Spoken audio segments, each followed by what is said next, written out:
Je sais que certains se sont demandé pourquoi l'épisode de la semaine dernière était plus court que d'habitude. Eh bien tout simplement car je souhaitais prendre un peu plus de temps pour m'essayer un nouveau format de vidéo que je vous propose dans celle-ci. J'espère qu'elle vous plaira. Si vous avez des propositions à faire pour améliorer et enrichir ce format, n'hésitez pas à l'exprimer dans l'espace commentaire. Pour répondre à certains d'entre vous m'ayant demandé combien de temps me prenait pour sortir une vidéo, par exemple pour celle-ci, il faut compter une demi-journée pour enregistrer la partie, c'est-à-dire la construction de liste, la préparation de la liste pour Tabletop Simulator, la partie en elle-même et aussi la disponibilité d'un adversaire. Bref, il y a d'autres petits détails qui se rajoutent, mais grosso modo, ça fait une demi-journée. Ensuite, vous en rajoutez 2 demi-journées de plus pour trier les moments pertinents de la partie et préparer le fichier avec les animations. Une demi-journée supplémentaire pour le tournage, que j'appelle souvent l'enregistrement, et vous pouvez rajouter une dernière nouvelle demi-journée pour faire le montage, la miniature, la mise en ligne pour Tipeee et celle de YouTube, ainsi que les réseaux sociaux, même si les réseaux sociaux, j'en utilise pas vraiment. Bref, je ne compte pas mes heures. Et pourquoi je compte en demi-journée? Tout simplement,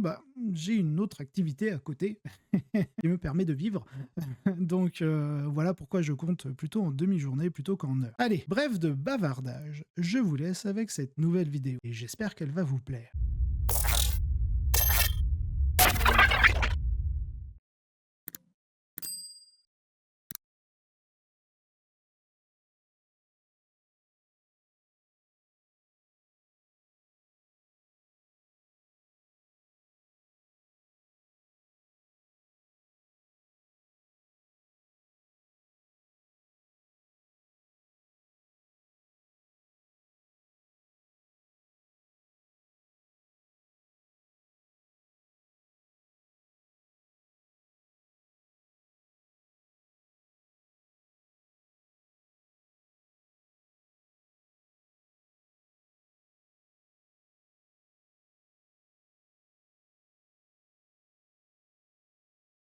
Nouvelle vidéo, nouveau format. Je vais vous raconter un petit peu mon retour d'expérience sur la partie. Mon but, c'est vraiment de vous partager un peu ma manière de faire. Je dois sûrement faire des erreurs, des fois c'est peut-être approximatif, mais c'est comme ça. N'hésitez pas, hein, si vous avez des propositions pour améliorer ce type de format et l'enrichir, hop, vous allez en commentaire, vous mettez votre commentaire en mode « Ouais, faudrait que ta cam elle soit plus grosse et que tu prévois ton fichier après ». Bref, en tout cas, n'hésitez pas à vous exprimer en commentaire. En plus, en général, quand les youtubeurs vous disent ça, c'est aussi pour dire à l'algorithme YouTube « Eh, regarde, il y a plein de gens qui parlent dans cette vidéo en commentaire, elle a l'air intéressante et paf, il la met un peu plus en avant. » Allez, on se plonge dans la vidéo. Déjà, Chevalier du Chaos, ça fait quoi? Eh ben, on va regarder leurs règles d'armée. Leurs règles d'armée, donc messager de l'effroi, en fonction du numéro du tour de bataille en cours, vous allez acquérir certaines capacités. La première, c'est toutes les unités ennemies à 12 pouces, si elles doivent faire un test d'ébranlement, donc de Battle Shock, auront un malus de -1. Bon, là, il affronte du Space Marine. En général, on a un commandement de 6. Malus de -1, commandement de 7, en gros. Et 7 sur 2d6, c'est la moyenne. Donc ça veut dire que, normalement, il est censé me faire rater un test sur 2. Là, je vais vous spoil un peu, mais parce que je vais pas forcément entrer dans le détail par rapport à ça, mais j'ai pas raté un seul test de morale de toute la partie. Voilà. À partir du 3e tour de bataille, on a 2 nouveaux effets qui se rajoutent. Le premier, c'est si jamais une de ces unités attaque une de mes unités, si celle-ci elle est ébranlée, eh bien il aura +1 pour me blesser. Inversement, si moi mon unité est ébranlée et souhaite attaquer l'une de ces unités, j'aurai -1 pour toucher. Le -1 pour toucher, c'est mignon, ça peut faire la différence. Le +1 pour blesser est un peu plus important, surtout dans contre mon détachement, on le verra un peu plus tard. J'ai un très bon stratagème défensif. Donc ok, pourquoi pas, c'est à partir du tour 3, mais voilà, il faut me faire rater des tests de Battle Shock. Voilà, je vous ai spoilé, je vais pas en rater un seul. Donc voilà pour la règle d'armée. Bon, il y a un truc pour les marcheurs lourds, mais ça c'est pour les titanesques, donc on s'en fiche. Ensuite, la règle de détachement, donc c'est forgé dans la terreur. C'est une aura aussi, de 12 pouces, donc c'est à l'étape d'ébranlement de la phase de commandement adverse. À partir du moment où j'ai au moins une perte, donc si jamais c'est une figurine qui est toute seule, à partir du moment où je perds un point de vie, je dois faire un test de commandement. Et inversement, une unité qui a perdu au moins une figurine, je dois faire un test de commandement. Au moins, on connaît les règles de l'armée et du détachement, donc il va falloir faire attention. Faudra avoir un petit peu de doigté et un petit peu de faire attention à ses auras. Bon, vous verrez que j'ai pas vraiment fait attention à ça.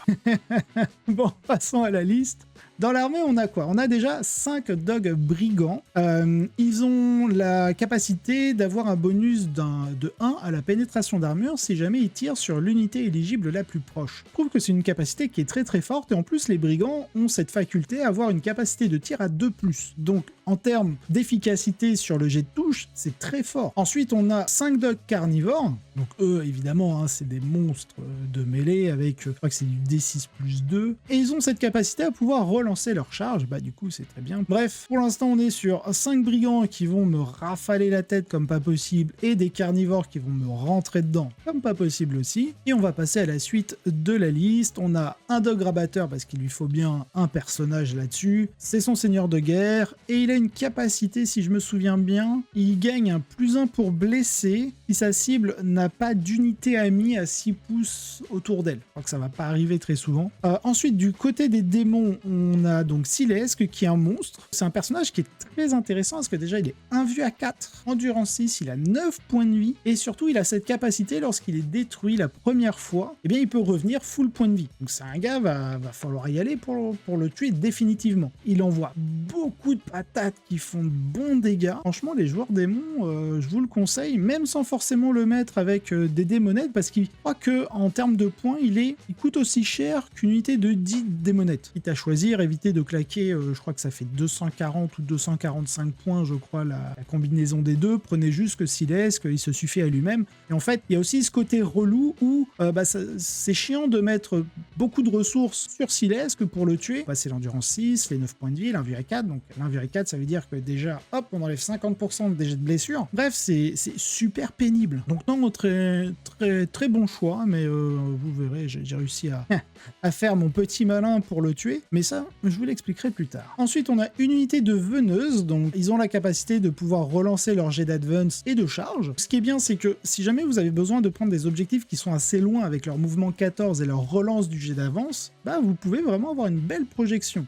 Petit truc un peu relou, c'est une unité montée, donc du coup elle peut pas traverser les murs de ruines, mais franchement avec un mouvement de 14 pouces et une advance, enfin un jet d'avance reroll, c'est très efficace. Pareil, au niveau de la phase de mêlée, bah elles ont quand même aussi bien de la touche soutenue, enfin non, de la touche létale il me semble, et de la blessure dévastatrice, donc ça fait une unité assez percutante par rapport à son coût et à sa résilience. Il nous a rajouté 2 unités de 3 Nurgling, donc qui ont déjà la faculté de pouvoir s'infiltrer et d'avoir la frappe en profondeur. Donc, comme ça vous permet en fonction de la liste adverse, déjà d'être polyvalent sur le déploiement, donc vous pouvez soit les mettre en réserve, ils arriveront en frappe en profondeur pour valider des objectifs, les objectifs tactiques, ou alors vous avez la possibilité de les infiltrer pour créer un espèce de petit cordon, mais ils ont une petite aura autour d'eux à 6 pouces qui fait un -1 pour toucher, plutôt sympa. Et enfin on finit avec le personnage des scribes bleus qui leur permet en aura de pouvoir infliger des blessures mortelles sur un 2+ à toutes les unités ennemies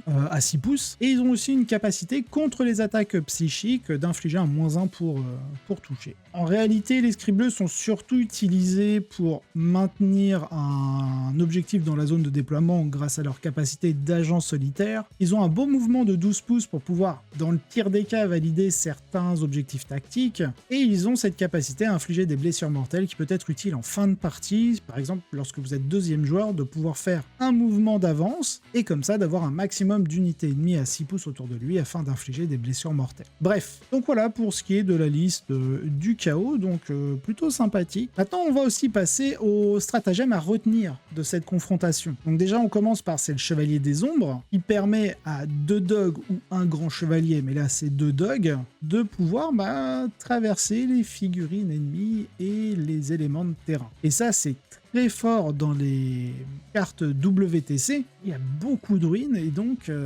chevalier impériaux serait énormément bloqué aussi bien à cause des lignes de vue que de la mobilité, et vu que je vais mettre beaucoup de pression, vous allez voir que sans ce stratagème là, il aurait été complètement bloqué chez lui et j'aurais été tranquille sur la gestion des primaires, etc. Un autre stratagème aussi intéressant, c'est les molosses effroyables pour un point de commandement qui vous permet d'avoir la touche soutenue 1 sur 2 dogs. Ce qui est un peu relou, c'est qu'il n'y a pas vraiment d'accès aux relances de touches chez les chevaliers du chaos, donc c'est assez difficile de pleinement profiter de la touche soutenue 1 au final. Il suffit d'activer le stratagème, vous lancez vos dés, vous faites pas un seul 6, là vous êtes un petit peu dégoûté, quoi. Sachant qu'il n'y a pas de relance pour essayer d'optimiser ça. Ok, c'est très bien, mais en réalité, dans les faits, c'est un peu hasardeux. Ensuite, on a le rempart diabolique qui permet d'avoir une invulnérable à 4+.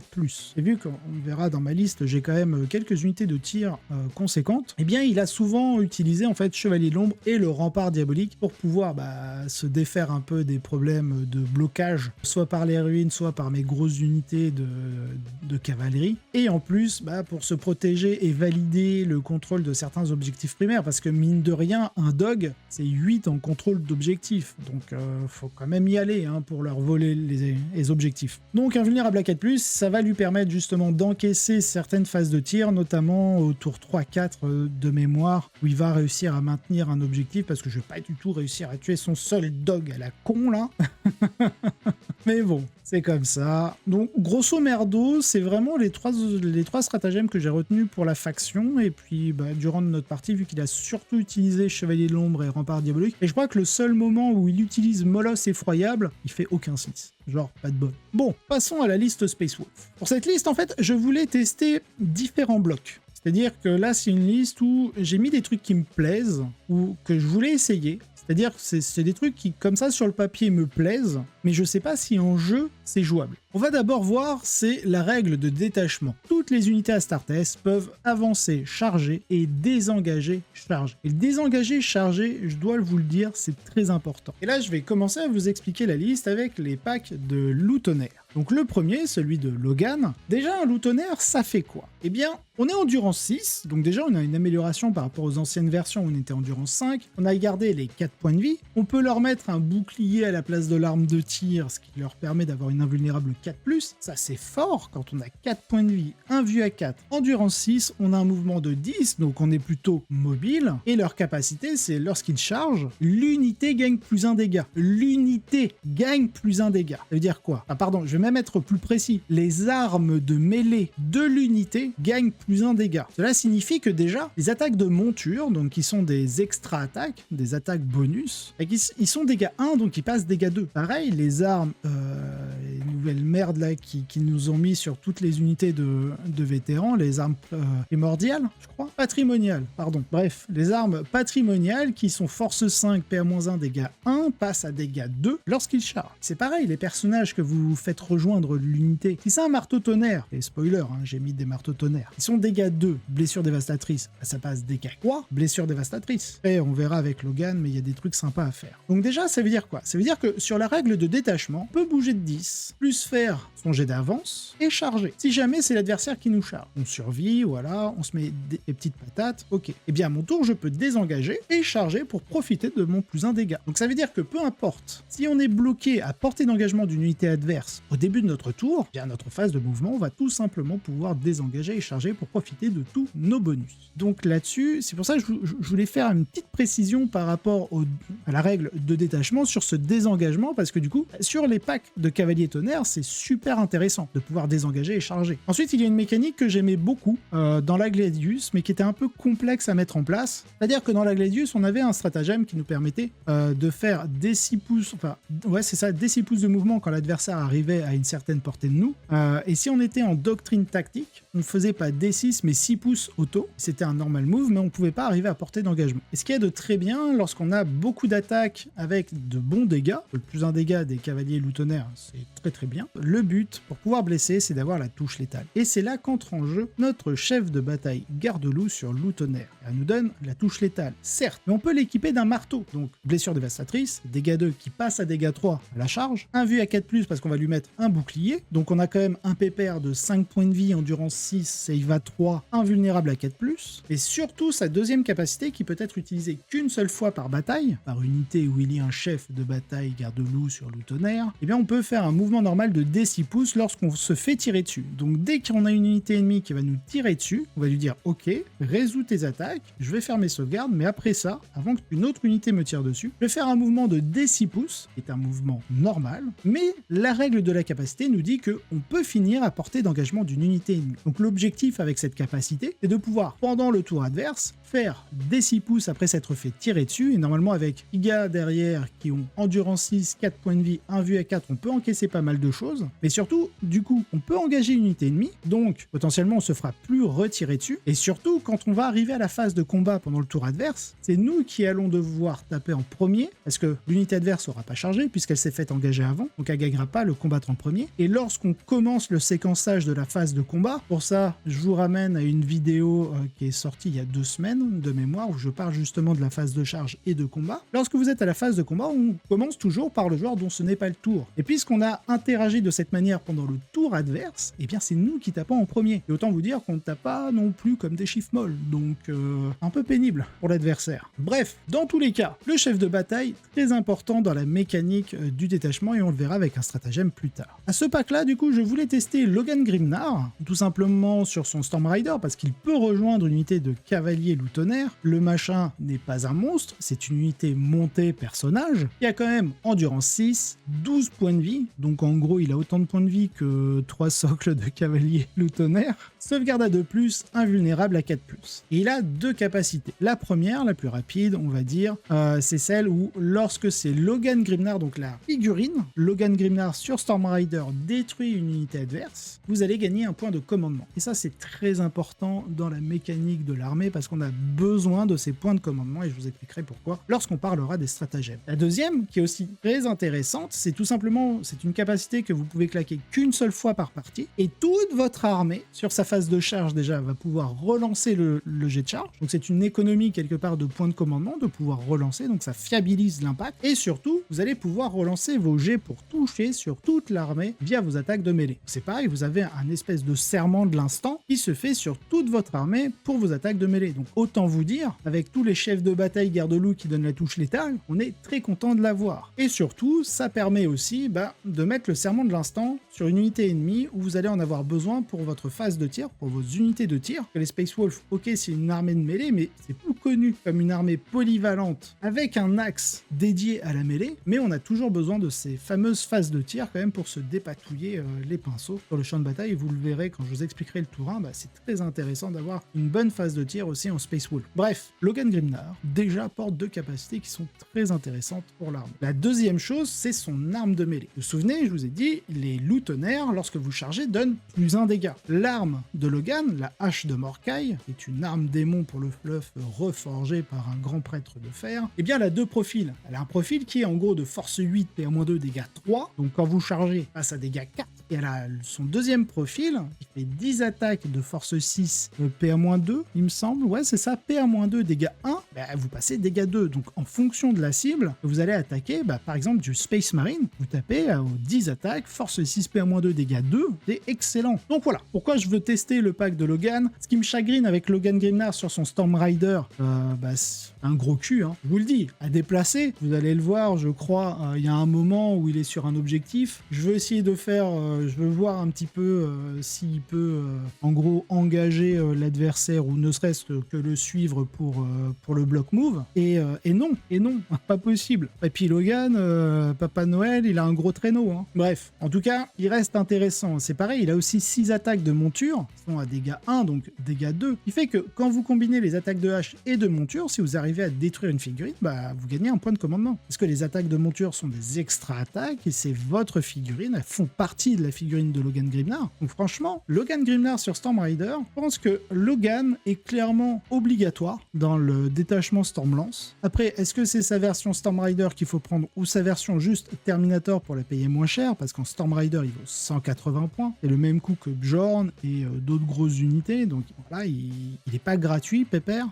Mais sa version Terminator, c'est 80 points de moins, et souvent pour 80 points, on peut mettre un petit lieutenant supplémentaire. C'est à réfléchir. Ensuite, l'autre pack, on a un pack de loup tonnerre, donc toujours, je vais un peu passer là-dessus, c'est pour ça que je vous laisse les fiches. On a aussi un chef de bataille, mais on a mis un seigneur loup. Et donc ce seigneur loup, il a plusieurs avantages. Bon, déjà, on va lui mettre un bouclier relique qui passe à 7 points de vie, endurance 6, sachant qu'il a déjà l'invulnérable à 4+, et surtout, il apporte 2 capacités qui sont intéressantes. La première, c'est le rite de bataille, comme tous les capitaines. Le seigneur loup est aussi un capitaine, et du coup, on peut utiliser un stratagème, même si on l'a déjà utilisé, pour 0 point de commandement, et sur son unité. Malheureusement, avec la dernière balance data slate, la fiche de données d'équilibre, puisqu'on ne nomme pas de stratagèmes dans sa capacité, ça ne peut être que des stratagèmes de tactique de bataille. Et nous verrons, nous avons quand même quelques stratagèmes tactiques de bataille intéressants à activer pour ce type d'unité. Donc voilà, avec le Seigneur Loup qu'on équipe en marteau et bouclier, avec le chef de bataille garde-loup, marteau et bouclier aussi, on a de mémoire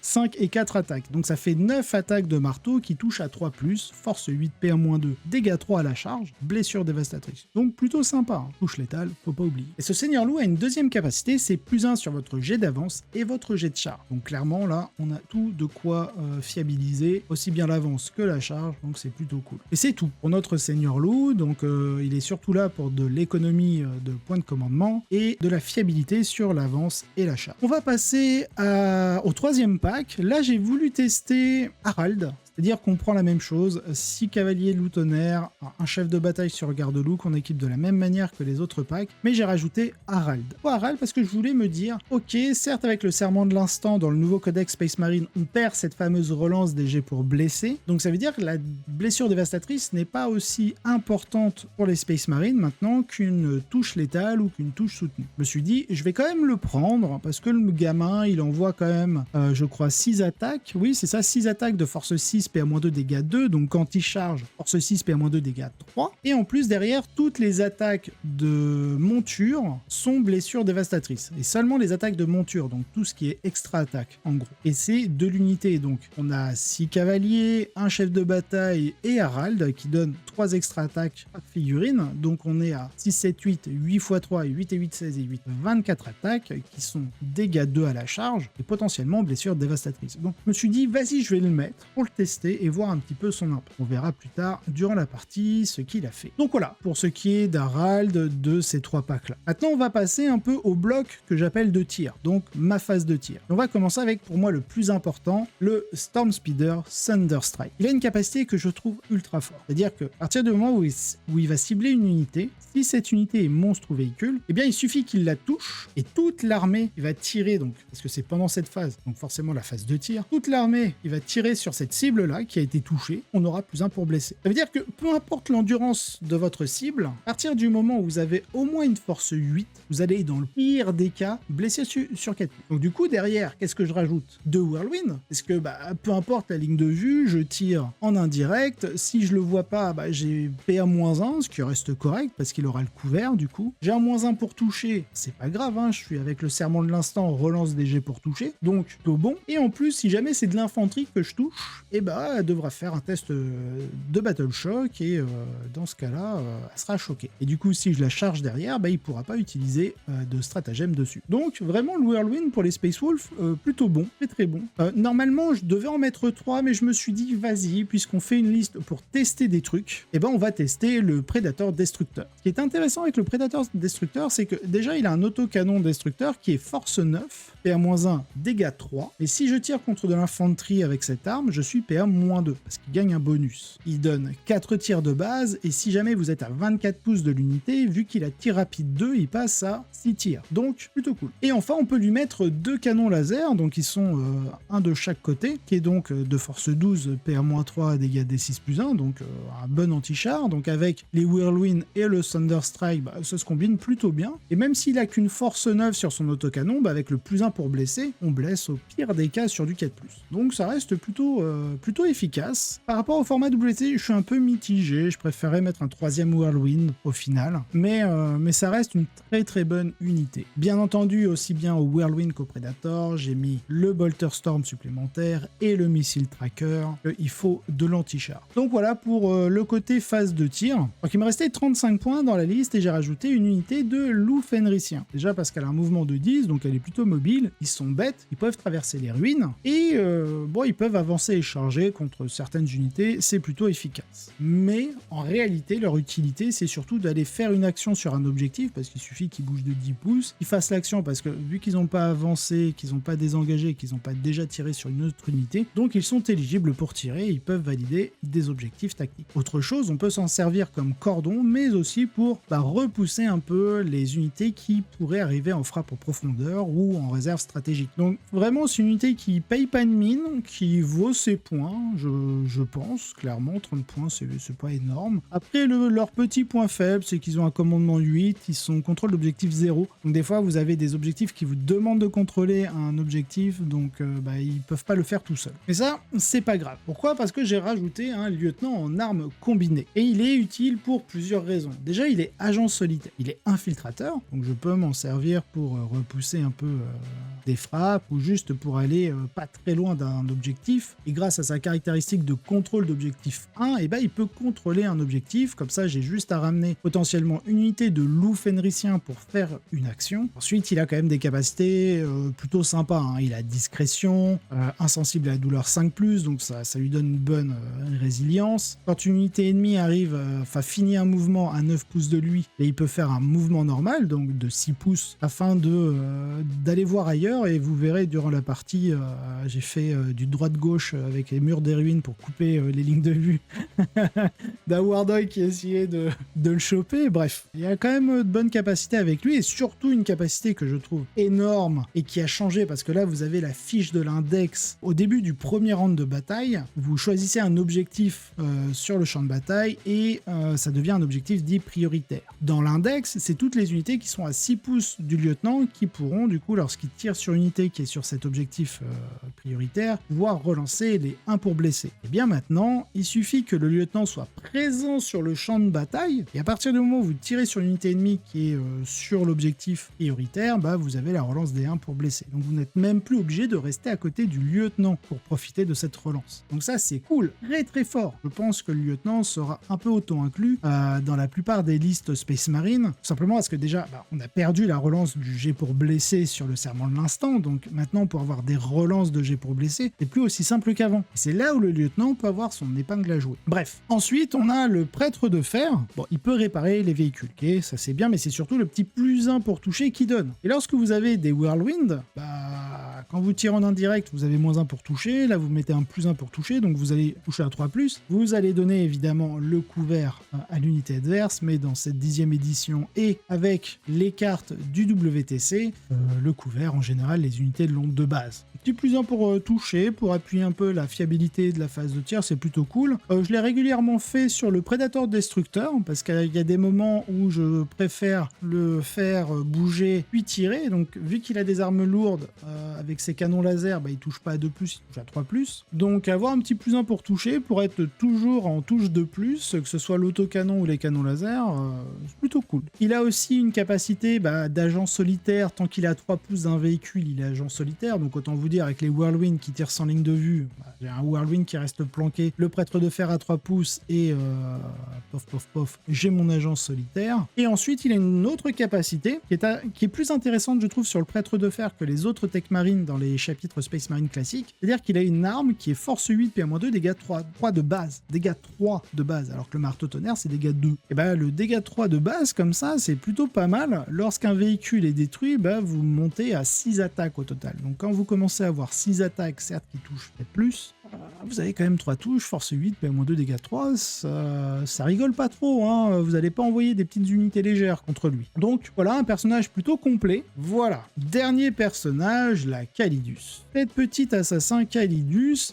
déjà elle apporte le Vect pour 90 points, donc moi je coche oui, je prends, que sinon j'ai le droit à Bjorn qui vaut 180 points, donc le double. Elle a aussi cette capacité à pouvoir en fin de tour adverse revenir en réserve puis à arriver. Elle a combat en premier, donc si jamais elle se fait charger, c'est elle qui tape d'abord, et lorsqu'on a 5 attaques de force 5 puis à -4, dégâts 2, je prends. Avec le nerf justement des capacités à répéter des stratagèmes que sur des stratagèmes tactiques de bataille, ça fait qu'il y a des stratagèmes qu'on ne va plus pouvoir vect, donc jouer un double vect, ça ne sert selon moi plus à rien. Voilà pour la liste. On va quand même, je vais quand même vous dire, là je suis vraiment en train de tester sur cette liste, c'est est-ce que les 3 packs de cavaliers loutonnaires sont pertinents? Est-ce que 2 suffirait afin de mettre autre chose dedans? Ou est-ce que les 3 sont importants?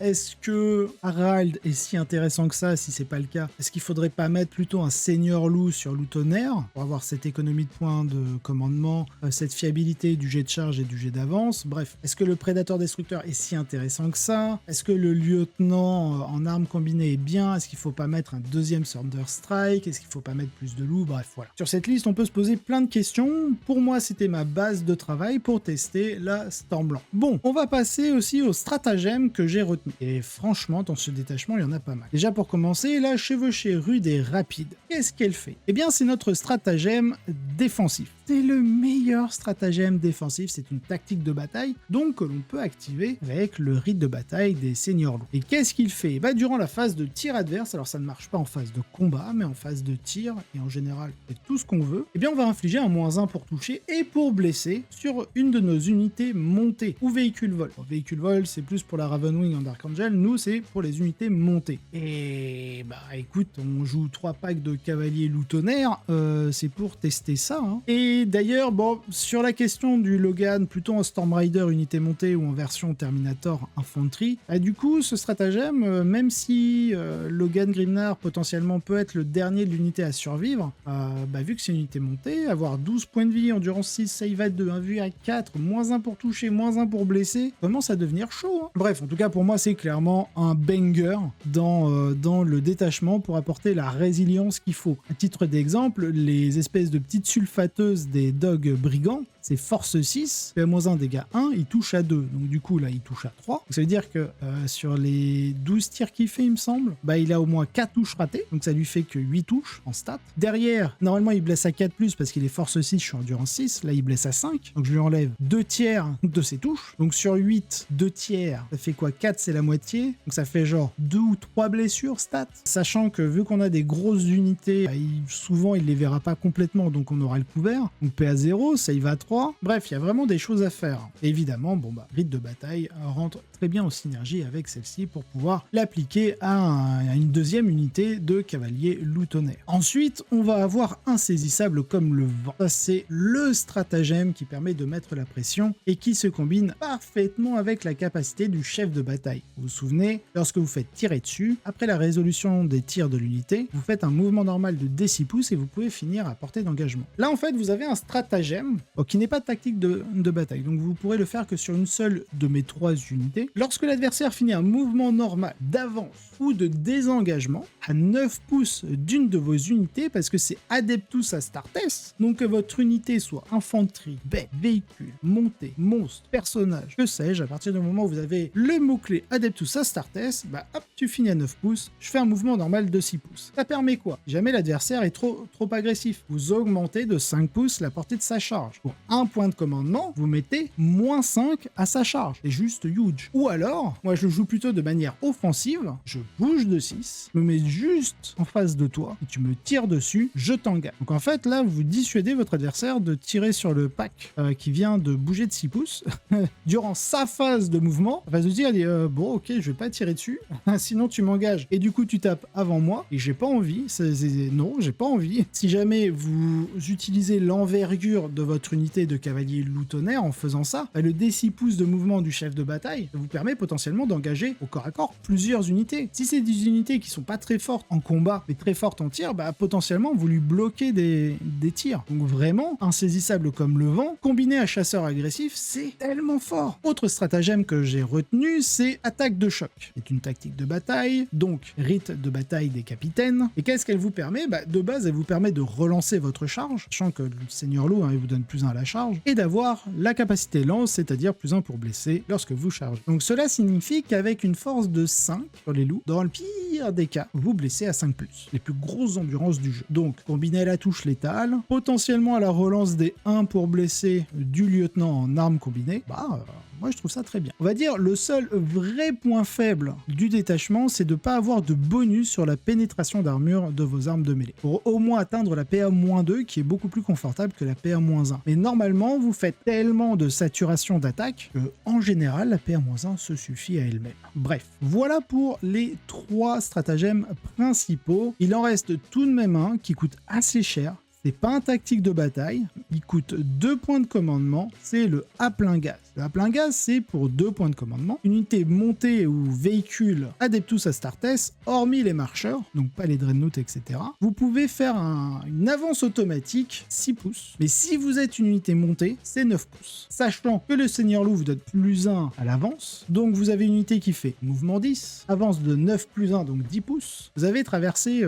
limite le No Man's Land en faisant 20 pouces. Et derrière, vous pouvez charger, 2d6 de charge, potentiellement +1 avec le Seigneur Loup. C'est problématique pour l'adversaire. Alors, écoute, 2 points de commandement, c'est un stratagème que vous ne pouvez pas activer dès le tour 1. Mais par contre, si vous avez le deuxième tour, du coup, vous êtes deuxième joueur, là vous pourrez l'activer parce que vous allez gagner 1 point de commandement durant le tour adverse, vous allez gagner 1 point de commandement à votre tour, et là vous pourrez l'activer. Voilà. Pour être franc, je l'ai pas utilisé une seule fois durant la partie. Par contre, c'est un stratagème de dissuasion. Donc en général, si vous arrivez à finir avec 1 point de commandement le tour adverse, ça veut dire que durant votre tour, vous êtes à 2 points de commandement et potentiellement vous pouvez l'activer. Alors, c'est pas parce que je ne l'ai pas activé une seule fois durant la partie qu'il faut ne pas l'activer. En fait, il faut vraiment s'en servir comme un stratagème de dissuasion. L'adversaire, il doit avoir la petite goutte de sueur là sur le visage, sur le front, pour qu'il se dise tu peux faire 20 pouces et me charger, donc je dois bouger comme ça. En fait, vous allez lui mettre une pression imaginaire, hein, c'est pour ça que je parle vraiment de dissuasion. Lui, il va se positionner, donc il va, durant sa phase de mouvement, prendre en compte ce stratagème, se positionner d'une certaine manière, et là, vous, en fait, après, vous lui faites,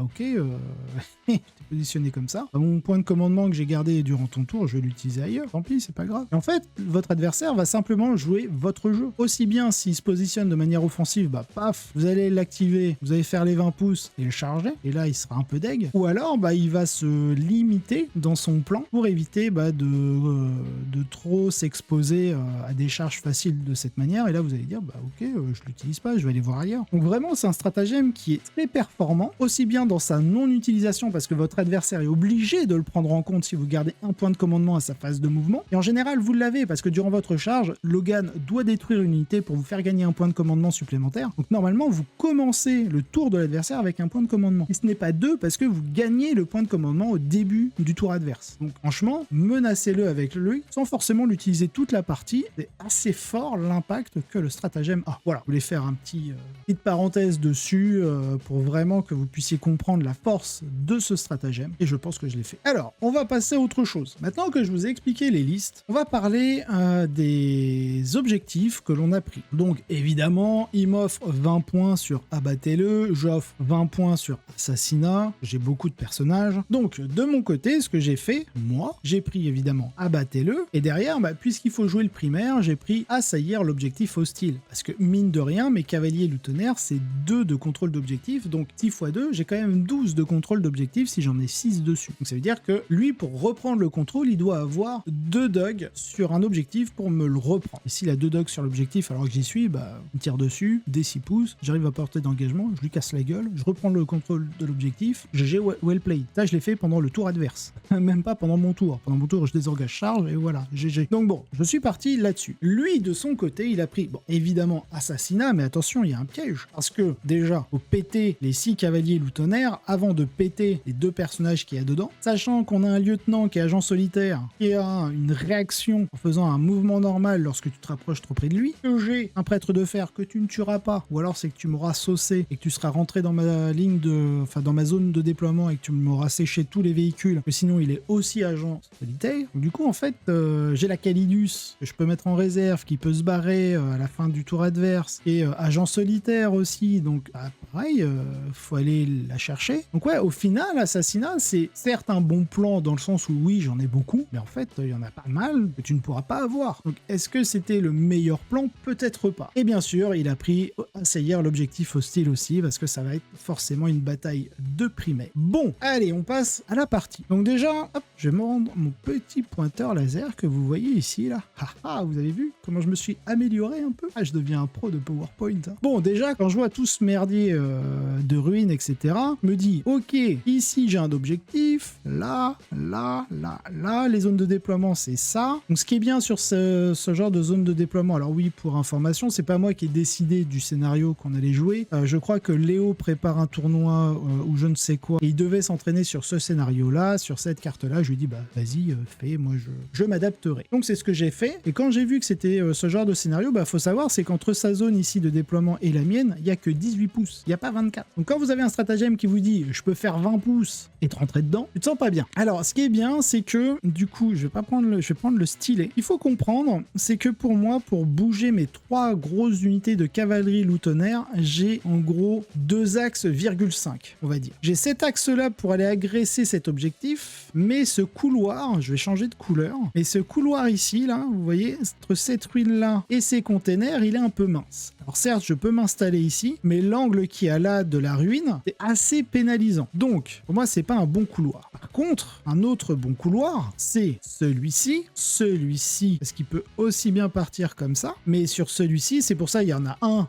2, et le 5 est là. Parce que ici, on a quand même beaucoup plus d'espace pour faire passer la cavalerie loup tonnerre. Je me dis, très bien, ce que je vais faire, je suis pas encore un pro du stylet, tout ça, hein. Ce que je vais faire, voilà, je prends mon pointeur, ce que je vais faire, je vais installer une unité par là, je vais essayer de mettre peut-être 2 figurines, vu qu'on a quand même des gros socles hein, en cavalerie, pour obtenir le couvert léger. Et là, je me dis, ok, si c'est pas moi qui ai le tour 1, j'aurai qu'un seul point de commandement, qu'est-ce que je fais? Est-ce que je mets l'unité de Logan ici, ou est-ce que je mets l'unité du Seigneur Loup? Comme ça, pour un point de commandement, je peux faire -1 pour toucher, blessé, et s'il me tire à coup de PA-2, parce qu'il en a quand même, s'il a le tour 1, je vais me prendre de la PA-2, parce qu'il va se positionner pour que je sois la cible éligible la plus proche pour ces rafaleuses. Potentiellement, pour 0 point de commandement, je peux utiliser l'armure du mépris qui est une tactique de bataille. Et donc comme ça, je peux faire bénéfice du couvert, -1 la PA, donc il reste PA-1, parce que de -2 il passe à -1. Donc bénéfice du couvert, donc j'annule sa PA-1, afin de rester sur ma sauvegarde à 3+, et avec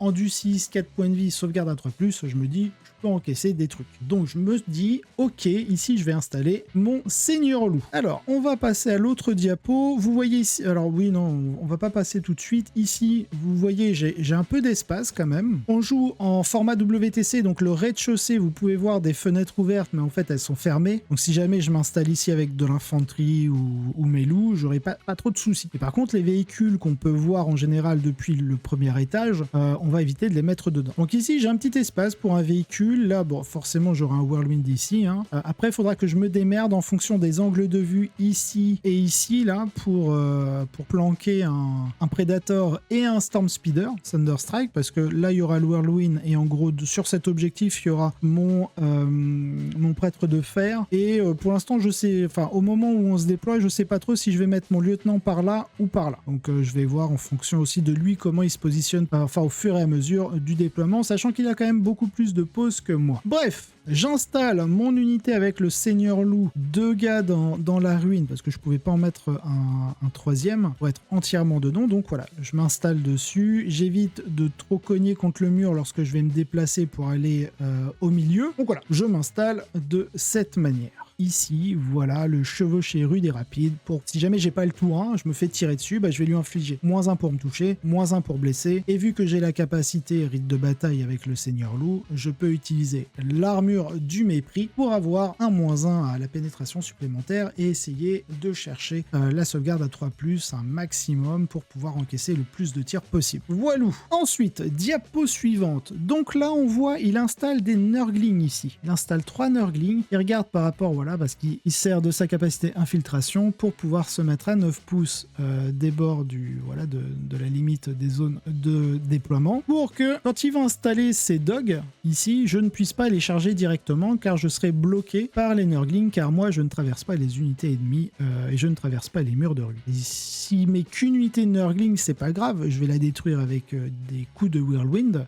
S'il en met 2, c'est un peu plus problématique. Bon, il s'installe comme ça, pas de souci. Donc là, je mets mon petit pack de Logan, tout ça ici. Bien sûr, je mets le gros cul de Logan pour pouvoir le passer en premier. Pourquoi? Parce qu'en fait, à partir du moment où j'ai le gros cul de Logan, dans sa longueur, bah, je peux mettre genre 5 socles de Thunderwolf pour avoir un maximum de figurines qui puissent taper au corps à corps. Comme ça, Logan, il arrive en contact socle à socle d'une figurine ennemie. Je mets tout le monde derrière. Comme ça, s'il arrive ici sur cet objectif, bah paf, je le charge. Et bref, voilà, vous avez compris. Le but, c'est Logan d'abord, lui coller le socle derrière pour avoir un maximum maximum de figurines qui tapent. Ensuite, je sais plus ce qu'il pose. Moi, je vais surtout vous expliquer mon déploiement. Donc là, en fait, ce que j'ai fait, j'ai déployé donc mes 2 unités de cavalerie Thunderwolf parce que de toute manière, vu l'espace de la zone de déploiement, je risquais pas de la mettre ici ou là, pas possible. Donc, à la rigueur, j'aurais pu en mettre une là, mais du coup, je sais pas où mettre mes autres véhicules parce que j'ai besoin de la place aussi pour mes véhicules. J'ai 2 Whirlwind, un Thunderstrike, un Predator Destructeur.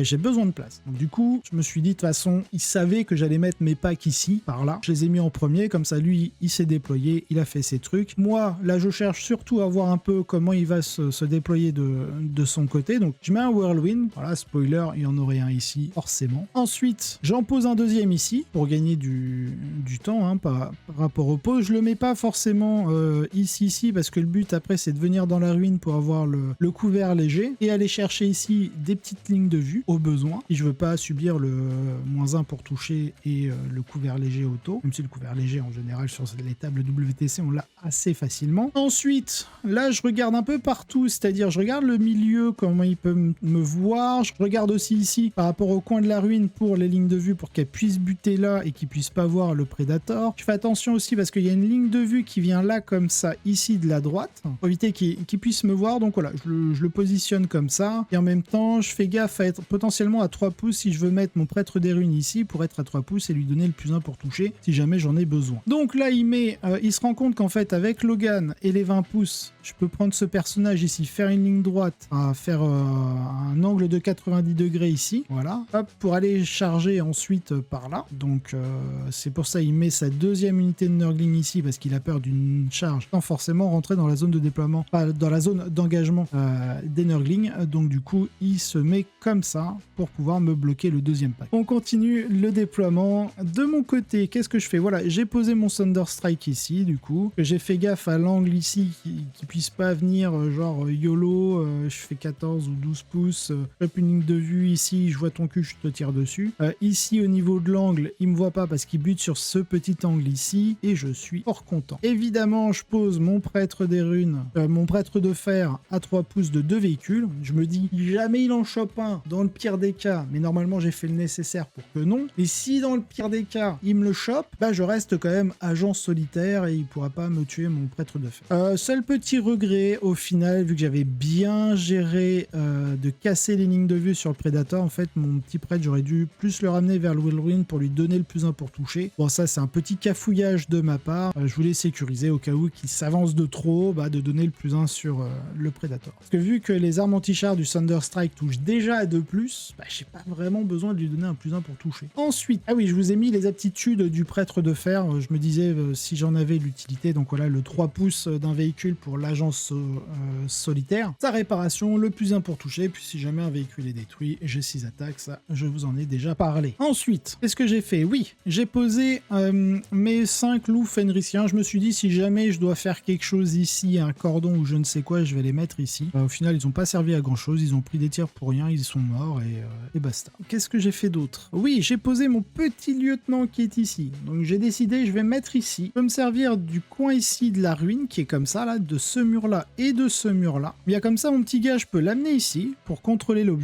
Si le gars se ramène par là, hop, je fais un petit move derrière le mur pour rester sur l'objectif et en étant à plus de 12 pouces des unités de tir ici. Comme ça, celui qui est ici, il doit repasser par là pour me voir, et s'il me revoit ici, du coup, je repasse derrière le mur. Voilà. Je me dis, ici, c'est plutôt cool. Donc vraiment, je pense que c'est le meilleur emplacement pour ce petit bonhomme. Je place du coup le dernier pack que je suis obligé de mettre un peu derrière. Je l'ai mis ici plutôt que de coller là. Si je passe par là, à cause de ce mur-là et du container, j'ai pas beaucoup d'espace. Donc du coup, je me rallonge la charge ici. Alors que si je passe par là, potentiellement, j'ai un accès ici et j'ai un accès ici plus court qu'en venant ici. Voilà. Donc pour schématiser grossièrement, c'est pour ça que je le positionne un peu en retrait par rapport à la zone de déploiement qui est ici, tout simplement pour pouvoir faire de belles lignes droites plus facilement. Et si jamais ce pack-là se fait défoncer, on va prendre quoi comme couleur? Elle est jaune. Eh bien, je peux aussi faire une ligne droite à 20 pouces, enfin à 19 pouces, parce que c'est le pack d'Harald. Donc 19 pouces est chargé au besoin. Donc voilà du pourquoi je place hop, le petit pointeur laser. Pourquoi je place cette unité ici. J'en ai mis 2 à couvert, donc pareil, si jamais il me tire dessus. Il n'y a que le pack de Logan qui est pas à couvert, mais mais vu il pourra pas me voir complètement, en fait, je serai déjà à couvert sans aucun souci. Ensuite, voilà, de son côté, je vous ai mis un peu son déploiement. Donc, les socles rouges, normalement, c'est carnivore, donc il en a 2 ici, 3 là, et tout le reste, 3 brigands ici, il a un brigand là, et ça c'est son rabatteur, pas de secret, il a ses 2 nurglings en cordon, ici il a son petit scribe bleu, moi j'ai mis ma Calidus en attaque en profondeur. À l'heure actuelle, je sais pas trop s'il faut la mettre en frappe en profondeur ou la déployer directement, vu qu'elle est moins mobile que le lieutenant ici que j'ai mis en arme combi avec si lui il se rapproche à 9 pouces, moi je passe de l'autre côté, puisqu'elle peut pas faire ça, je suis un peu frileux dessus, c'est vrai. Je pense que ce serait pas une erreur de juste la déployer dans ma zone de déploiement, puis à la fin du tour adverse, je la mets en frappe pour aller ailleurs, pourquoi pas. Après, je suis pas sur des objectifs tactiques, donc j'ai moins l'utilité de la garder sur le champ de bataille, j'ai beaucoup plus l'utilité d'arriver en frappe,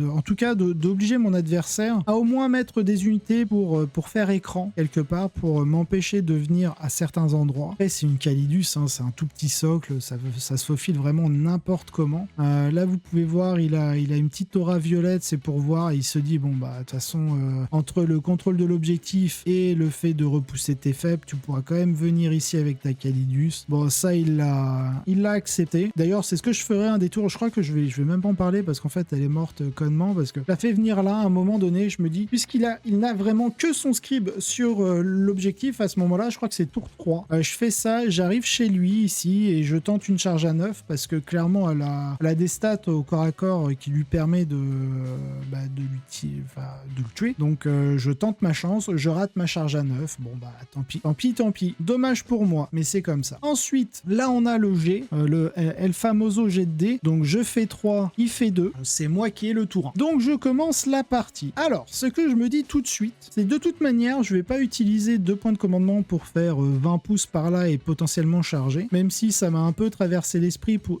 en gros ce pack là rouge, l'amener par là et charger ici et amener de pack blanc. Sauf qu'ici c'est un rabatteur, c'est pas un carnivore, donc je me taperai les carnivores, et ce que je veux à tout prix détruire, parce que je suis plutôt bien résilient par rapport à sa phase de tir, aux armes qu'il a, et clairement les carnivores c'est ce qui vont me faire le plus mal, Ils touchent à 2+ au corps à corps, ils vont me blesser à 2+, ils sont dégâts D6 plus 2, donc sur son jet de dégâts il suffit de faire 2+, il me one-shot un loup. Clairement, les carnivores, c'est ce qui me dérange le plus. Donc si je peux en sécher un, je prends. Donc, ce qui va se passer, c'est qu'en fait, je vais utiliser mes Whirlwind et je vais taper dans les Nurglings. Je vais avancer, en fait, je vais quand même faire un jet d'advance à +1. Je vais arriver en face des Nurglings pour ne pas être dans leur portée d'engagement. Et en fait, j'ai calculé que au pire, si j'arrive pas à charger lui, j'ai une charge à 6, non, à 5, je crois. Une charge à 5 sur lui, et je crois que j'ai une charge à 6 sur lui. Et en fait, ce que je vais faire, je vais quand même tenter ma charge à 6, parce que je vais utiliser le stratagème de relance de charge +1 pour blesser. Parce qu'en fait, si lui je le détruis, il explose, il va impacter les 4 derrière, plus 3 ici, et bon, bien sûr ça, et c'est Nurgling. Je tente ce scénario-là. Donc effectivement, voilà, je les avance. Le petit jeton ici, c'est pour dire que j'ai mis en fait le serment de l'instance dessus, parce qu'en fait, je vais pas en avoir besoin sur la phase de mêlée. Je pars du principe que je vais toucher à 3, j'ai pas de relance, pas grave, mais normalement, entre les 8 et 8, 16 et 8, 24 attaques de monture, plus les 24 attaques de cavalier loup tonnerre, plus les 9 attaques de marteau tonnerre, +1 pour blesser, je suis censé le défoncer, quoi. Et donc, du coup, je mets le serment de l'instant là-dessus pour fiabiliser mes Whirlwind, parce que dans ma tête, les Nurglings étaient encore sous invue, je crois, à 4 ou 5. Et en fait, non, ils ont une invue à 6. Donc, en fait, j'aurais pu ne pas serment de l'instant. Mais c'est pas grave, je voulais assurer, en fait, le but, c'était vraiment que je puisse charger. J'estimais que même sans la relance de touche, je pouvais lui descendre un carnivore sans souci. Et donc, du coup, de l'autre côté, toujours dans ma phase de mouvement, je me dis, ces Nurglings-là, ils peuvent être un peu relous. Ce que je peux faire, c'est les charger. Ou alors, si un Whirlwind, ici, permet de détruire ça, avec un autre Whirlwind, je détruis ça, et puis je peux tenter une charge. Mais je pars du principe que je veux surtout détruire cela pour que cette unité rouge puisse charger. Et eux vont se permettre de charger ces 2 unités de Nurgling, mais tout en restant sur l'objectif ici, pour pouvoir le maintenir. Et puis voilà. Et là, vous voyez effectivement que je déplace mon unité d'Harald sur le côté droit. Donc voilà, là, c'est l'image pour mieux vous montrer le mouvement, ce qui fait que s'il va avoir une ligne de vue dessus, il est obligé de bien venir par là, et normalement, il sera à 9 pouces de moi, donc je pourrais faire mon mouvement de 6 pouces. Je déplace mon Thunderstrike pour pouvoir prendre une ligne de vue sur un des carnivores afin de commencer à l'affaiblir, pour vraiment être sûr que mon unité de cavalier loup tonnerre, l'unité rouge, puisse vraiment le détruire. Là, vraiment, j'essaie de combiner toutes mes ressources pour fiabiliser mon plan de jeu. Et là, vous voyez, j'ai mis le +1 sur le Predator, mais ça va servir à rien. Donc, voilà globalement ce que ça donne. Donc, j'ai pas bougé ici, j'ai pas bougé là, je tiens 1, 2, 3 objectifs. Je me suis bien avancé à lui de jouer. Je suis un peu confortable dans le sens où il a pas de frappe en profondeur, donc j'ai pas besoin de surveiller en fait mes bulles de 9 pouces. C'est plutôt confortable. Ensuite, donc, effectivement, je détruis les Nurglings, donc ça me fait l'espace quand même pour m'engouffrer, et je vais pas hésiter. Paf, phase de charge, j'ai réussi, je fais une bonne charge, il me semble. Je crois que je fais 9, donc je peux aller jusqu'à 10 pouces. Donc c'est pour ça que je vais jusque là au fond, pour pouvoir en fait body block un maximum. Ceux-là, au final, je les ai pas chargés, donc je reste pas très loin de leur portée d'engagement, comme ça. Lui, je le détruis. Si lui, il bouge, je peux potentiellement m'incruster ici pour bloquer les mouvements de ces deux-là. Donc vraiment, voilà, je fais très attention, et avec tout ça, je vais normalement pouvoir le détruire, parce que j'ai réussi à lui enlever quelques points de vie via le Thunderstrike. Et bien sûr, je reste à plus d'1 pouce du Nurgling ici. Ensuite, c'est eux, je charge. Alors, ce que j'aurais dû faire, c'est plutôt laisser Logan sur l'objectif ici, et me servir de son gros socle pour apporter le plus possible de cavaliers loup tonnerre de ce côté-là. Donc voilà ce que donne un peu la phase de mêlée. Il commence à m'activer, parce qu'il a qu'un seul point de commandement, donc il peut pas me contrer. Je lui détruis son dog carnivore, il fait son jet pour exploser. Il explose, et il va infliger tellement de blessures mortelles partout, sauf à moi. Je crois que j'ai dû prendre 2 blessures mortelles sur ce pack-là, et je crois que j'ai dû prendre une blessure mortelle, tout, parce que ça m'a pas trop impacté. J'ai pas beaucoup de souvenirs de blessures mortelles sur eux, et là il en a pris 3 un peu partout. Contre lui-même, il était très bon. 3 BM, 3 BM, 2 BM. Je crois qu'il a pas fait un seul jet à 1 BM sur lui, et je crois que c'est que moi là-dessus. Et après, il était entre 2 et surtout 3 BM, donc je crois qu'il avait compté 27 BM en tout qu'il a subi. Je fais c'était un bon jet, c'était un bon plan de jeu. Voilà. Bon bref, ça c'est le hasard, on peut dire que le hasard fait bien les choses, ça m'allait très bien. Donc bon voilà, oui, je vous ai mis attaque de choc, parce que du coup, j'ai pour 0 point de commandement, puisque j'avais mon seigneur loup, ici, je n'ai pas payé mon point de commandement, j'ai utilisé mon rite de bataille que je n'avais pas encore utilisé, donc j'ai relancé ma charge. Je crois que le premier jet de charge était bon, mais j'allais pas assez loin, et je me suis dit, vas-y, je vais quand même risquer, je vais relancer mon jet de charge, parce que j'utilise attaque de choc, et c'est là où j'ai fait un bon jet, et le +1 pour blesser. Bon avec les points de vie qui lui restaient, je le couche, il explose, je suis content. Fin de mon tour. Bon, évidemment, pas beaucoup de points de victoire pour le moment, on a les 10 points de peinture parce qu'on joue sur TTS, mais du coup je suis à 3 points de victoire pour avoir détruit un véhicule. Durant son tour, donc il va venir avec ses veneuses ici pour contrôler cet objectif. Ensuite, il va déplacer son rabatteur là, lui ici, ce qui fait qu'il entre dans mes 9 pouces comme prévu. Donc je vais utiliser un point de commandement pour me rapprocher et rester tout pile en dehors de la portée d'engagement. Ici en plus, j'ai fait exprès que ma portée d'engagement soit derrière le mur, derrière l'épaisseur du mur, pour qu'en fait il soit obligé qu'il puisse pas me charger comme il veut, parce que normalement WTC il me semble, donc n'hésitez pas en commentaire à me corriger si je dis de la merde. Normalement, s'il me charge à travers le mur et qu'il reste à travers le mur, il faut que dans son mouvement de peel-in et de consolidation, il puisse sortir du mur, donc en gros arriver par là. Donc en fait il sera obligé de reculer, ce qui est pas bon, parce qu'il doit, si son mouvement de peel-in et de consolidation lui permet d'arriver en contact socle à socle, du coup il peut pas reculer, donc du coup c'est une charge qu'il peut pas faire. Mais bon, c'est lui qui va envoyer par là, il me semble. Bref, c'est un des 3 carnivores ici qui va envoyer par là, ce qui va utiliser son stratagème qui lui permet de traverser. Ensuite, de ce côté-là, voilà, donc ouais, voilà, c'est celui-ci là pour pouvoir avoir une autre ligne de vue, sinon il était bloqué par là. Donc il l'a fait traverser le container grâce à son stratagème. Donc voilà un petit peu comment il se bouge,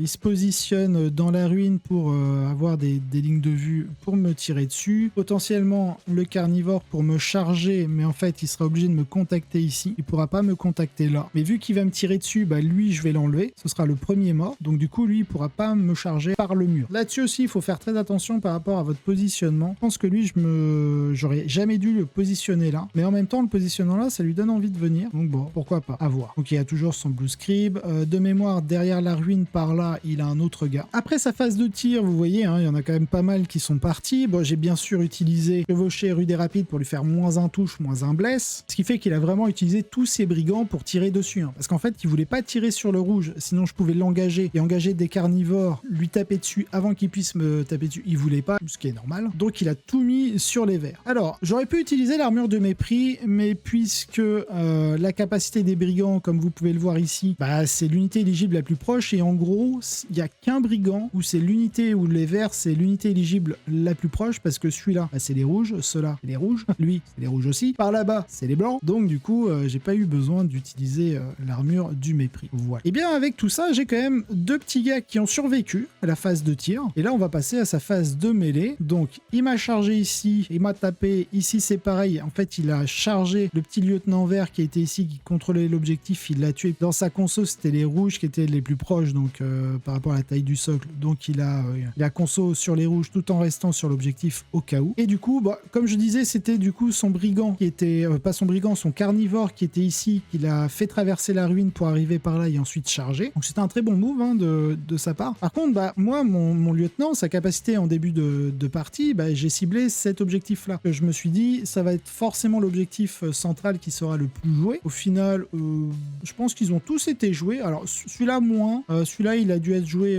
peut-être une fois ou deux parce que je vais venir un peu plus tard, mais c'est surtout celui-ci et celui-ci qui ont été joués, donc j'ai bien fait de cibler le central avec mon lieutenant. Donc sur les squads vertes, bah, il me reste que Logan, et Logan il a quand même 12 points de vie, le bestiau à abattre. Il me tape dessus, je réplique, je lui enlève des PV avec, enfin sur Silesque avec cela, mais je le tue pas. Et je suis un peu chafouin. Je crois que de mémoire je le laisse à 1 point de vie, un petit peu deg. Bref, on passe à mon tour. Donc durant mon tour, puisque je peux désengager charger, bah, du coup ce que je peux faire c'est Silesque, puisque lui il revient à la fin de la phase, la première fois que je le détruis, il peut se ranimer full point de vie, et donc je peux scorer 2 fois sur le monstre. Donc ce que je fais, je me désengage, parce que je peux désengager charger grâce au détachement, et je me dis, bah avec mon Thunder Strike, je vais essayer de lui tirer dessus pour le tuer, pour qu'ensuite je puisse le charger et le tuer une deuxième fois. Et donc je vais réfléchir avec mon Thunder Strike pour split mes tirs, afin de aussi mettre un +1 pour blesser sur lui que je vais charger avec je sais plus quelle unité.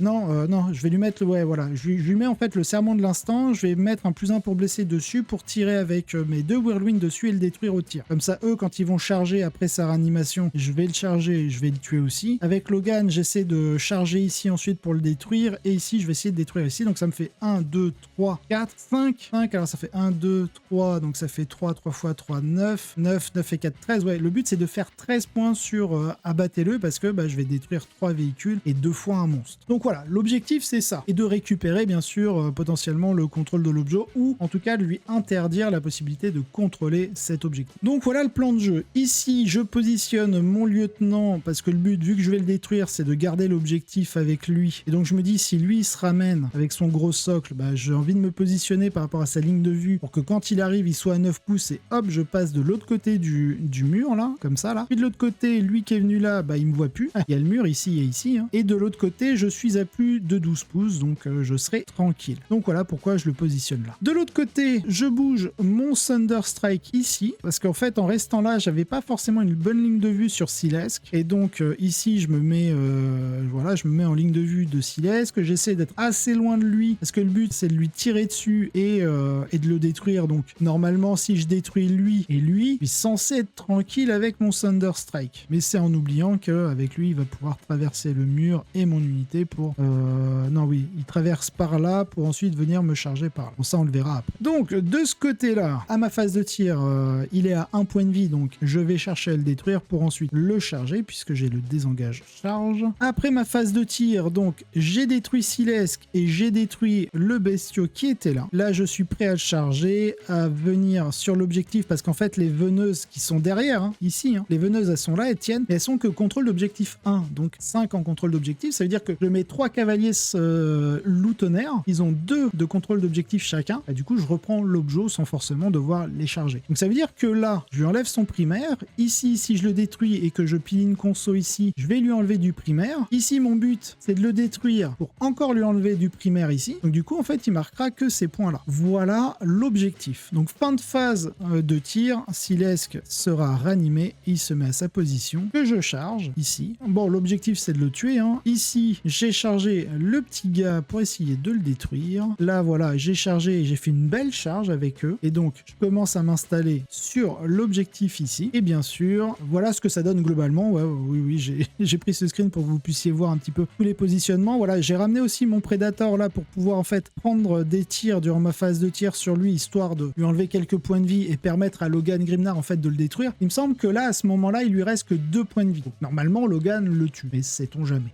Voilà ici. Ensuite, donc, résultat, je lui détruis Silesque. Je n'engage pas le carnivore ici, parce que j'ai pas envie qu'il me tape. Ici, je m'installe là, j'ai mes 6 d'objectifs, j'ai détruit le gars et je reprends l'objet. Je lui ai détruit ici, c'était un brigand, il me semble. Bref, je lui détruis, je reprends le contrôle de l'objectif, donc clairement, il va faire que 5 points de primaire. Et là, j'ai fait 13 points, sachant que j'avais fait 3 points avant, je suis déjà à 16 points sur 20 tours sur mon objectif, abattez-le. Bon, spoiler, hein, je vais faire les 20 points dessus très facilement. Donc voilà pour ça. De ce côté-là, il ramène ses veneuses ici pour essayer de charger lui et tenter de le détruire parce qu'elles ont quand même des touches létales et de la blessure dévastatrice en fonction, je sais plus si c'est l'extra attaque ou c'est leurs attaques de base, mais bon, voilà, ils ont des trucs comme ça. Évidemment, puisqu'il bouge ici, eh bien moi, ce que je vais faire, pour éviter de me faire tirer dessus, je vais quand même garder le contrôle de l'objectif et je vais juste me mettre à portée d'engagement, un petit peu après la portée d'engagement, pour être plus précis. Comme ça, si jamais il me tire dessus, j'engage les veneuses parce que j'ai pas encore utilisé ma capacité de chef de bataille et du coup, j'empêche la charge ici. Je l'encourage à ne pas me tirer dessus et aller voir ailleurs. Donc, il va aller voir ailleurs, il va essayer de tuer Logan, donc voilà comment je me positionne. Je garde toujours mon gars ici, donc ça c'est mon chef de bataille qui peut socle à socle hein, pour mettre ses grosses patates. Je garde Harald ici parce que bon, j'ai pas besoin pour tuer des veneuses d'avoir Harald et comme ça me permet, si jamais il vient par là et qu'il m'offre une charge, de pouvoir avoir Harald dans la mêlée parce qu'il reste quand même force 6, PA-2 dégâts 3 à la charge, donc c'est pas rien hein, le coquinou. Donc voilà, je m'installe, je me mets en dehors de la portée d'engagement et je lui dis me tire pas dessus si tu veux faire ta charge sur le Thunderstrike. Donc j'aime vraiment beaucoup dans ce détachement cette mobilité en fait, cette interaction qu'on a durant le tour adverse. Pouvoir faire bouge, finir à 9 pouces d'une de mes unités, hein, peu importe laquelle. Et au moment que c'est Adeptus Astartes, que vous soyez monté ou pas, vous pouvez faire 6 pouces de mouvement. C'est insane. Vraiment, je trouve ça tellement fort. Donc voilà, le mets, c'est insaisissable comme le vent, c'est Adeptus Astartes et c'est un mouvement de 6 pouces. La seule restriction, c'est que votre unité ne doit pas être à portée d'engagement d'une unité ennemie, ce qui est bien normal. Ensuite, de l'autre côté, bon, il se positionne, lui, il veut me dézinguer celui-là. Il a failli survivre. C'était vraiment à l'invulnérable près qu'il me tue parce qu'il me tire dessus. En fait, il fait beaucoup de tirs sur lui, et quelques tirs dessus, j'encaisse bien. Et vraiment, quand il va me charger, comment dire que il va décéder, mais à l'invulnérable près. Alors là, Logan, il finit la phase de tir avec 2 points de vie. Il se dit, bon, j'ai une force 6 avec mon brigand, je peux le charger, j'utilise le stratagème attaque de char, et je peux lui mettre les 2 blessures mortelles pour finir, parce que j'ai pas d'insensible hein, contre les blessures mortelles. Les blessures mortelles, je les prends cash. Mais il avait qu'un seul point de commandement, parce qu'il a utilisé quand même pas mal de points de commandement pour, comme ici, traverser la ruine, traverser mes petits gars qui étaient là. Donc, forcément, c'était soit il pouvait faire son attaque de char, soit il traversait la ruine. Et là, le but, c'était d'aller détruire le Thunderstrike. Et bon, il a eu un peu de manmoule, et moi, j'ai eu une sauvegarde à 6 à faire, j'ai réussi une sauvegarde à 6, et du coup, ça m'a évité de prendre D6 plus 2 points de dégâts, et sur une des attaques qui passe, parce que je crois qu'il fait que 2 touches, sur son jet pour toucher, il blesse les 2, je fais mes sauvegardes sur du 6, je fais un 6, donc en fait, il a que D6 plus 2 dégâts, et j'ai quand même pas mal de points de vie dessus, donc il me le détruit pas, et puis après, avec les attaques de veneuses dont je vous montrerai sur la prochaine diapo, mon Thunderstrike ne meurt pas, mais il a quand même pris cher. Bon, en tout cas, il peut pas faire son attaque de char, donc il tente quand même une charge pour essayer de m'enlever ces 2 points de vie, me semble-t-il. En tout cas, de l'autre côté ici, bon, ces veneuses m'ont bien chargé parce qu'il m'a pas tiré dessus, donc clairement, hein, ce mouvement de 6 pouces, avec ensuite ce D6 pouces d'engagement du chef de bataille, ça peut être persuasif au niveau de la phase de tir. T'as pas envie de tirer dessus, quoi. Sinon, c'est des tirs que tu vas foutre en l'air pour pas grand-chose, et je vais engager, tu pourras plus tirer sur l'unité, parce que je suis pas monstre, je suis pas véhicule, je suis unité montée. Bon, ici du coup, il me charge tout ça. Sur les dégâts, je crois qu'il va me rester peut-être 3-4 points de vie, mais je survis et du coup, je peux encore tenir un tour. Au milieu, là, j'ai pu mon perso, Logan. Ah non, au final, il me charge pas. Je pensais qu'il m'avait chargé, je me souvenais plus, il avait peur que je lui détruise son truc. Ce qui fait partie des gars qui a pris des BM hein, quand il était là et que je lui ai détruit le carnivore qui infligeait 27 blessures mortelles. On passe à la suite. Donc je disais, je lui mets le plus 1 pour toucher. Ici je me positionne pour voir complètement son socle de cette manière. Comme ça il n'a pas le couvert. Et je vais balancer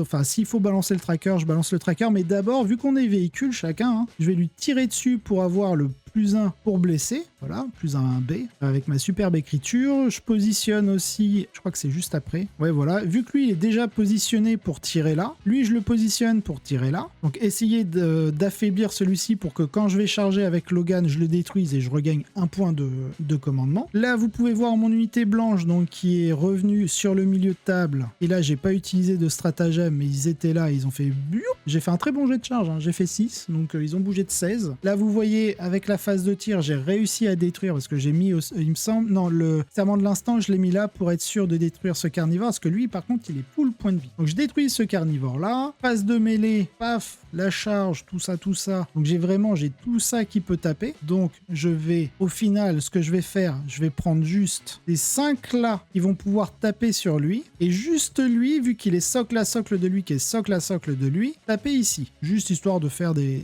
dégâts. Mais le but, c'est vraiment de détruire le carnivore parce qu'en fait, une fois que j'ai détruit les carnivores, plus grand chose qui peut me tuer en réalité. Donc de ce côté-là, j'ai chargé, évidemment, je l'ai détruit avec les tirs qu'il y a eu ici du Predator et ici du Whirlwind. Donc j'ai gagné un point de commandement en plus. Ici, normalement, paf, vous voyez, j'ai détruit le carnivore, mais avec ses attaques retour de veneuse, il m'a détruit le Thunderstrike. Par contre, de son côté, ici, j'ai 12 de contrôle d'objectif, même plus avec les deux personnages, et lui, il a que 8. Donc je lui reprends l'objectif là, je lui ai repris l'objectif là, on est pendant son tour, donc il a bougé son brigand ici, mais du coup j'ai l'objectif ici. Ici il a plus personne, donc en fait il refait encore 5 points de primaire seulement, donc il se ramène là, comme je disais, pour essayer de tuer Logan, hein, il lui reste que 2 points de vie. Ici de mémoire il va désengager, donc on le verra je pense sur l'autre diapo, voilà. Il s'est désengagé et en fait il s'est mis là, il en avait marre que je bouge à chaque fois, mais parce qu'avant il pouvait pas, et là il a plus de place, hein, il y a moins de doggy dog, donc voilà, il se met toujours à plus de 9 pouces de moi pour pas que je puisse faire mes 6 pouces. Ici, bah voilà, évidemment, hein, il a fini par me détruire Logan, il a aussi son petit gars ici, hein. Donc voilà, il va me tirer dessus, il va pas réussir à me tuer beaucoup de personnes, donc on va passer à la diapo suivante. Vous pouvez voir les petits dés ici, là, hop, là, c'était juste pour se rappeler quel War Dog avait tiré. Donc, moi, pareil, j'ai d'advance ici, il avait un gars que j'ai chargé pour ensuite reprendre l'objectif ici parce que lui il a que 1 ou 2 dossiers, je sais plus trop, mais voilà, le but c'était de lui détruire un véhicule, bon je suis déjà à 20 points dessus, mais de lui faire en fait objectif hostile, donc comme ça je lui reprends celui-ci, et après bah si il veut bouger pour venir me tirer dessus, pour l'instant il y a que lui qui peut me tirer dessus, lui il est obligé d'avancer par là pour prendre la ligne de vue, et s'il arrive par là bah je peux bouger de 6, et s'il me tire dessus bah je pourrais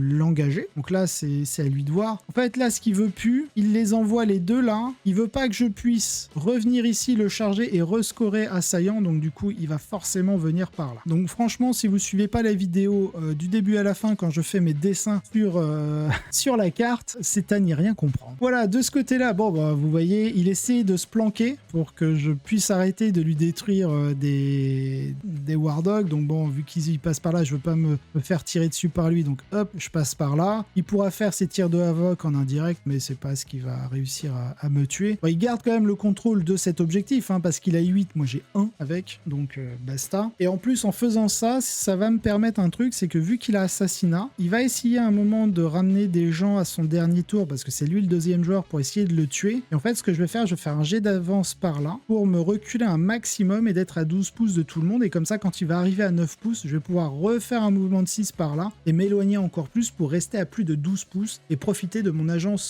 solitaire, quitte à lui à lui laisser scorer ses points de primaire. De toute façon, je peux pas. Quand on est premier joueur, on subit le dernier tour dans le sens où si ton adversaire convient un plan de jeu pour faire son maximum de points de primaire, il le fera. On pourra pas l'empêcher en fait. De ce côté-ci, donc moi j'ai fait un petit mouvement pour arriver. Il m'a tiré une fois dessus. C'est là où j'utilise le chasseur agressif que j'ai pas utilisé de la partie parce qu'il me tire dessus. Donc je l'engage.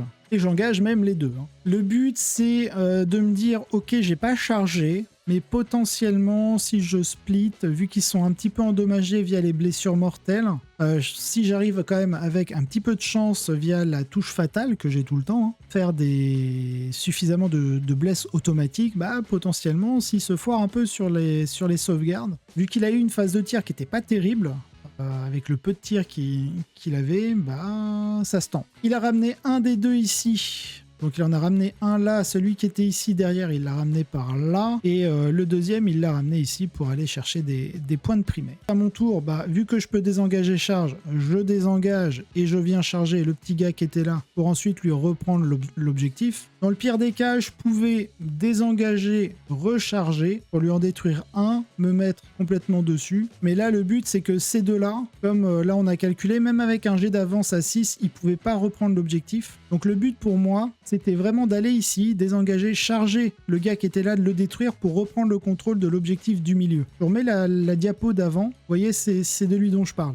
Donc j'ai désengagé à 10 pouces, j'ai chargé, les détruit, j'ai conso sur l'objectif pour le récupérer, et là il avait plus personne pour récupérer lui, donc il gardait que lui, celui dans sa zone, et sur la diapo suivante, vu qu'il peut pas arriver, je vais gommer tout ça, puisqu'il peut pas arriver, hop, ici avec un jet d'advance, même à 6 automatique, parce qu'il bouge de 12 plus 6, ça fait 18, il est à 19, donc impossible de le récupérer, donc il pouvait que scorer sur celui-ci et l'autre, et pas loin de ma zone de déploiement, et c'est tout. Vous pouvez rien faire d'autre. Là, le body block, il peut pas récupérer l'objectif, donc impossible pour lui. Donc voilà, on arrive sur un résultat final de 71 à 67. Donc on voit bien que j'ai bien maxé, moi. Lui, je crois qu'il est à 18 ou à 15 sur les 20 points d'assassinat qu'il pouvait. Et surtout, assaillir l'objectif hostile, où il a pas mal galéré, finalement. Moi, j'ai été plutôt bon, j'ai fait 16 sur 20, donc plutôt cool. Et surtout, le primaire, bon, on se neutralise, je fais 5, 10, 10, 5, lui, il fait 5, 5, 10, 10, ça revient au même. Là, c'est vraiment les secondaires qui font légèrement la différence. Donc, sur un format Games Workshop, je suis gagnant parce que je fais plus de points. Mais sur un format WTC, il n'y a que 5 points de différence, donc c'est un 10-10. Et je pense que si j'arrive à affiner ma liste, je pense que le match-up est plutôt favorable pour moi par rapport à lui, surtout si j'ai le tour 1. Si j'ai pas le tour 1, je pense que la partie est à refaire et ça ressemblerait plus effectivement à un 10-10. J'ai peut-être même plus de chances de faire assaillir l'objectif hostile parce que s'il commence, c'est lui qui s'installe en gros sur les objectifs primaires, que je vais lui reprendre. Bon, je pense que le match-up peut être plutôt favorable au Space Wolf là-dessus. En tout cas, jouer de cette manière. Bon, voilà, on revient rapidement sur la liste. Alors, globalement, qu'est-ce que j'ai bien aimé? J'ai vraiment aimé ce pack, parce qu'en fait, le Seigneur Loup est vraiment intéressant pour sa capacité de rite de bataille. Ils sont plus 1 à l'avance et à la charge pour fiabiliser cette menace de 20 pouces grâce au stratagème à plein gaz. La blessure dévastatrice d'Harald, pas terrible, donc je préfère mettre un Seigneur Loup dans ce pack pour avoir un double pack qui peut faire 20 pouces. La question c'est, est-ce que je dois jouer Logan? Alors, est-ce que je dois jouer Logan? Oui, clairement. Je dois jouer Logan. Quand il détruit un truc, il rajoute, il fait gagner un point de commandement, on en a besoin, on en a terriblement besoin. Donc oui, Logan, on doit le jouer. Mais est-ce qu'on doit le jouer sur sa version Storm Raider où il prend vraiment beaucoup de place, ou est-ce qu'on doit le jouer sur une version Terminator? C'est une bonne question, Jamy. Donc, à voir. Là, j'ai d'autres listes où à la place, je le joue soit dans un petit pack de 5 Terminator et j'ai des unités utilitaires pour valider des objectifs tactiques, ou alors sur un gros chausson de 10 Terminator où là, je suis un peu plus sur la létalité que sur les unités utilitaires. Du côté du Predator, je suis un petit peu déçu, un petit peu. Il est pas mauvais, mais il est pas non plus broken. Comme je disais, je pense que c'est plus une question de carte WTC où il y a vraiment beaucoup de ruines et les lignes de vue sont pas simples. Je pense que sur un format Games Workshop, c'est monstrueux. Sur un format UKTC, je pense qu'il est bien. Il est bien, il est pas non plus énormissime, il reste bien. Je pense le virer soit pour rajouter un autre Thunderstrike, soit pour rajouter un troisième Whirlwind, ou alors pour rajouter des unités utilitaires. Donc ça, c'est en fonction des préférences. Le lieutenant, je suis très content. Le Tech Marine, je suis très content. Surtout que ça coûte que 60 points, enfin le Tech Marine, le prêtre de fer, 60 points, donc franchement bien. Le lieutenant, je crois qu'il est qu'à 70 points. On va voir un petit gars qui va repousser les FEP. Quand le gars arrive, je rebouge de 6. Je cible un objectif, j'ai la relance D1 qui a pas mal servi parce que je me suis souvent attaqué sur le milieu du champ de bataille, donc vraiment très très sympa. La Calidus, j'ai envie d'avoir un Vect au cas où, parce qu'il y a certaines listes, je sais pas, je vois, juste en parlant du détachement Firestorm du codex Space Marine, le stratagème qui permet d'avoir la blessure dévastatrice sur les armes à torrent, donc clairement pour les agresseurs, il coûte 2 points de commandement, mais c'est un tactique de bataille. Si vous avez un capitaine qui réduit à 0 les stratagèmes tactiques de bataille, vous ne payez pas les points de commandement, quoi. Donc avoir une Calidus, au moins pour ce type de stratagèmes qui sont vraiment en fonction des factions très très forts, les obliger à payer un PC de plus, c'est gagner un peu cette guerre au point de commandement. Un petit peu mon retour d'expérience sur le détachement Stormlance avec mes Space Wolf. J'espère que l'épisode vous a plu, n'hésitez pas à justement mettre en commentaire, je le répète, si jamais vous avez des idées sur la manière d'améliorer justement ce genre de retour d'expérience, et déjà si le retour d'expérience vous plaît. Évidemment, je joue principalement Space Wolf, je vais pas forcément aller vers d'autres factions, il y aura sûrement aussi le Codex Tyrannide, parce que c'est aussi une armée que je peux jouer, parce que je commence à avoir des figurines ou des amis peuvent me prêter les figurines. Je sais aussi que potentiellement je peux jouer Necron, donc c'est aussi une faction vers laquelle je vais pouvoir un petit peu m'intéresser, mais pour l'instant, j'ai vraiment envie de me focaliser pour l'instant sur Space Wolf. Le détachement Stormlance me donne beaucoup de mécaniques que j'apprécie, donc là j'ai vraiment envie de perfectionner un peu cette liste, retester d'autres combinaisons du codex Space Wolf, parce qu'il y a une combinaison aussi qui est plutôt sympa, c'est Ulrich avec 10 griffes sanglantes. Les griffes sanglantes, enfin déjà Ulrich vous permet en phase de combat de choisir une unité ennemie, et contre cette unité ennemie on va pouvoir relancer les jets de 1 pour toucher et de 1 pour blesser, donc c'est plutôt bien. Et en plus, si l'unité ennemie en fait c'est un monstre, véhicule ou personnage, donc c'est-à-dire qu'une unité menée par un personnage, eh bien ça marche. Ça veut dire qu'on pourra complètement relancer les jets pour toucher et blesser contre cette unité-là. Bien sûr, les griffes sanglantes, lorsqu'elles chargent, elles ont un bonus de +1 en force et +1 d'attaque sur l'unité. Donc ça veut dire que des griffes sanglantes, Ulrich, on a la capacité en Space Wolf de mettre un petit garde-loup, un espèce de super sergent, un mini personnage. Bon, ça donne un personnage en plus pour assassinat, certes, et un rhino. Et ça fait que au global, dans l'unité de griffes sanglantes, le sergent, vous lui mettez un gantelet énergétique. Sur le mini personnage que vous mettez, le garde-loup, vous mettez aussi moi je mets un gantelet énergétique, ce qui fait que quand ils chargent, ils ont plus une attaque, plus en force. Donc normalement, ils ont que 2 attaques de gantelet, ils montent à 3 à la charge. Ulrich, c'est pareil, normalement il fait 5 attaques de force 6, PA-2, dégâts 2. Là, il est force 7, il fait 6 attaques au lieu de 5. Donc ça fait que globalement, vous avez 10 attaques de gantelet qui touchent à 3+, en fonction des relances. Force 9, PA-2, dégâts 2, plus 6 attaques d'Ulrich, force 7, PA-2, dégâts 2, plus 9 x 4, 9 et 9, 18 et 18, 36. Donc 36 attaques qui touchent à 3, force 5, PA-1, dégâts 1. Full relance des jets pour toucher, full relance des jets pour blesser, potentiellement, c'est pas mal. Vous pouvez Advance Charge, désengage charge, donc comme pour les cavaliers loutonnaires qui ont un bonus en charge, désengager, charger, c'est très fort, parce que vous avez votre bonus de plus une attaque, plus 1 en force. Et en plus, Ulrich, ce qui est sympa, c'est que à toutes les unités Adeptus Astartes autour de lui, amis, il donne son commandement, et c'est le seul à avoir un commandement de 5+. En termes de test de Battle Shock, vous êtes solide, vraiment très solide. Donc voilà, il y a cette combo aussi que j'ai envie de tester, mais ça, on en parlera dans un autre épisode, évidemment. Il y a plein de combos comme ça. Sur ce, évidemment, si vous avez apprécié cette vidéo, n'hésitez pas à liker, à commenter, à vous abonner carrément.